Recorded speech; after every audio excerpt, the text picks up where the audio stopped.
Jesus says, I've come to fulfill the law.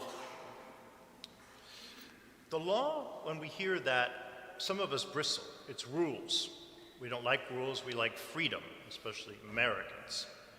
But the law was given to these people who were, let's remember, fleeing exile.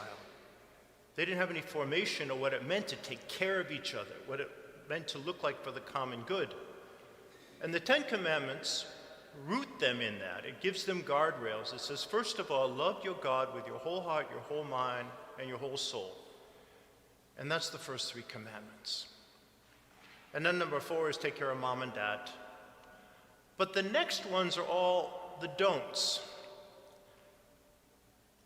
And it's with this attitude. If you're trying to build community, a community that takes care of each other, a community that leaves nobody behind, you don't steal from them. You're not envious of what they have. You don't make Google eyes at their wife, and you certainly don't sleep with her, because that doesn't build better relationships and causes division in community.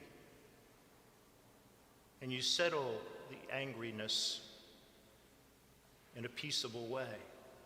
Jesus told us how to do that 2 weeks ago when he talked about the attitudes we ought to have, the Beatitudes. We ought to take care of those who mourn. We ought to be peacemakers. Jesus is raising the bar here, but reminding us that the basic parts of the law are about loving God and loving neighbor. And we know that Jesus goes out of his way to challenge the Pharisees about their definition of neighbor, and urges them to broaden it and see neighbor as the way God does. And we see that in the Good Samaritan. This was a people that was looked down on. To relate with them was something Jews were not supposed to do. But they're forgetting what the law says. If any of you have slogged through Leviticus, it can be a challenge. But there are pieces of it that speak to us powerfully today. In chapter 19, do not mistreat foreigners living in your country, but treat them just as you would treat your own citizens. Love foreigners as you love yourself, because you were foreigners one time in Egypt. I am the Lord your God.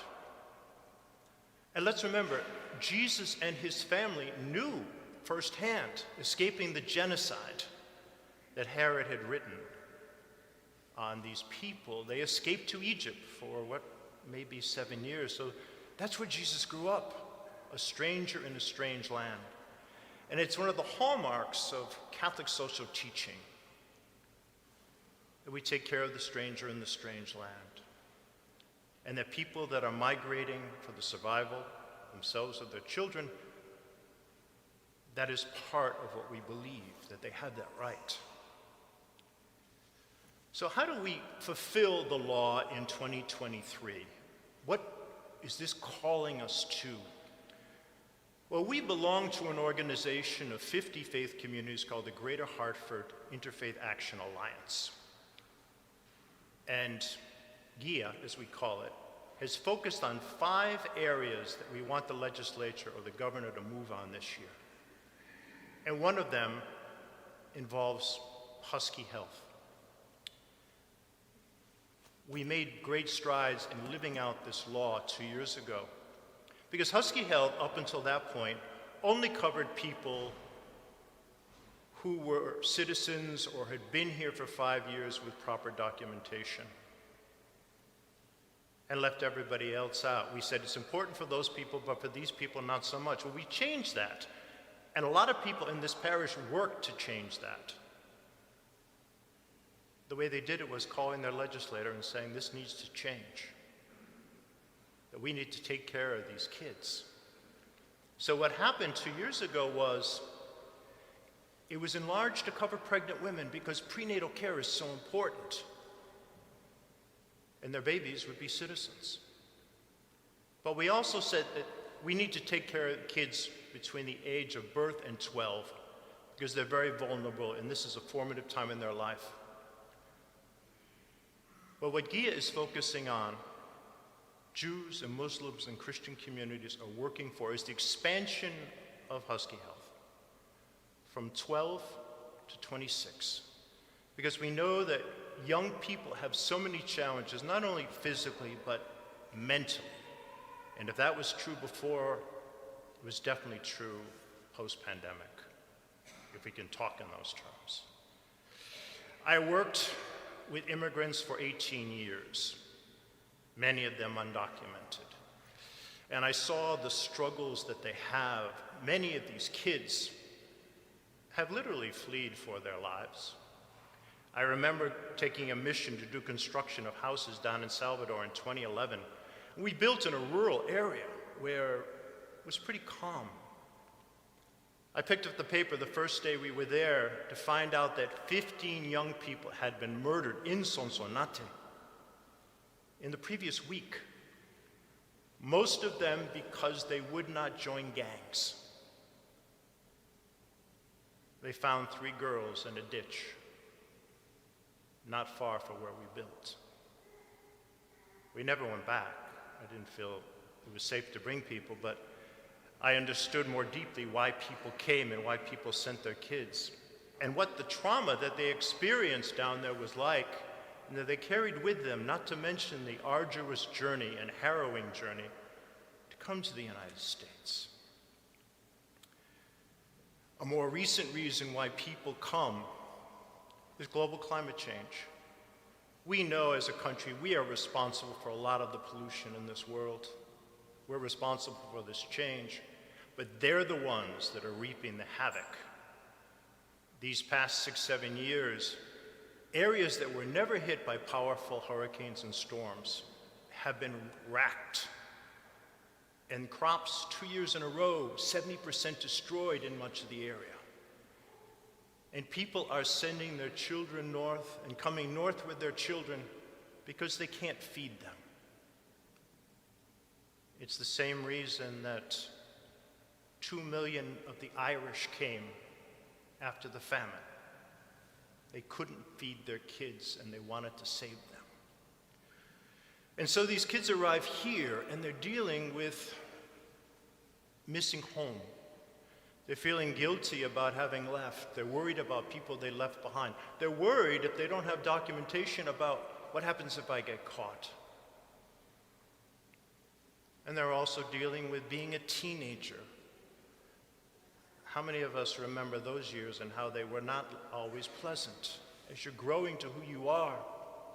But when you're doing it in a culture you don't understand, in a language you don't understand, it's even harder. And sometimes, kids are not that welcoming. I remember a kid coming to me, he was 16 years old, and Jose said, "Padre, I'm dropping out." And I said, "Why?" I said, "I'll get your tutors." He said, "It's not that. It's the abuse we take." I said, "From who?" He said, "From the other kids in the class." They said, "They call us chanchis, piggies." It's one of the hardest sermons I ever gave when I found out that some of those kids were in my congregation. And I said, "This is not what we do." I said, the Beatitude tells us that, people that are struggling, we take them under our wing. And that happened with Jose. And he didn't drop out. These kids are dealing with physical and mental challenges. I talked to a friend of mine who is a counselor in a high school. I said, "What are you seeing with these kids?" She said, "The level of depression, the level of anxiety, and the level of suicidal thoughts has gone up in a huge way." She said, "I'm seeing more kids in depression turn to substance and drug abuse just to escape."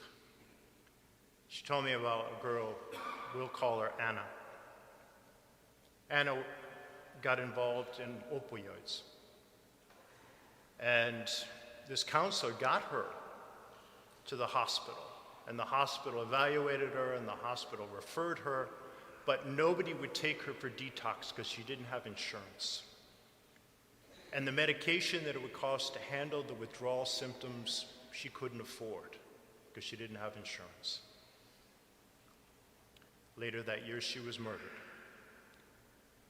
Would her life have taken a different turn? Would she still be alive because she had medical care?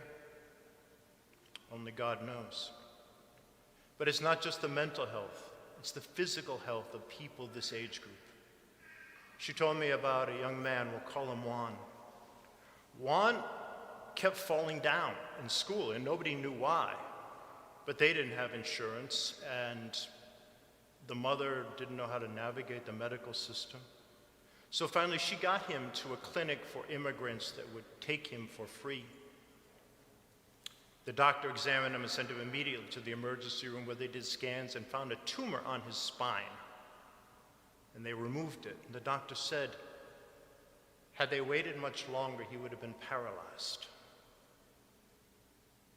These are two examples of physical and mental health. That if we expand Husky,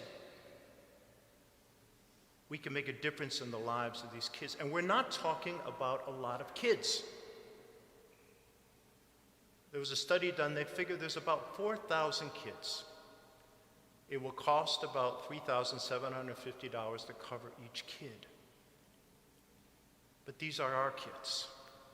They are here, they are part of our society, and we as Catholics see much broader our sense of taking care of our own. Hillary Clinton said it takes a village. It takes sometimes a community of people to make sure that those who are left behind, those in the margins, are brought in. George Bush said, we leave no child behind. That is the heart and soul of Catholic social teaching, that especially the most vulnerable, we take care of. And this is one of the ways we can do it. Tomorrow, we'll send out an email blast showing people how they can, if they choose to, write a letter of support for this bill. It's a way that we can live out this gospel, that we can live out this reading. As Jack said in the first reading, we have a choice. We can choose fire and water. One gives life. We have the ability to make that choice.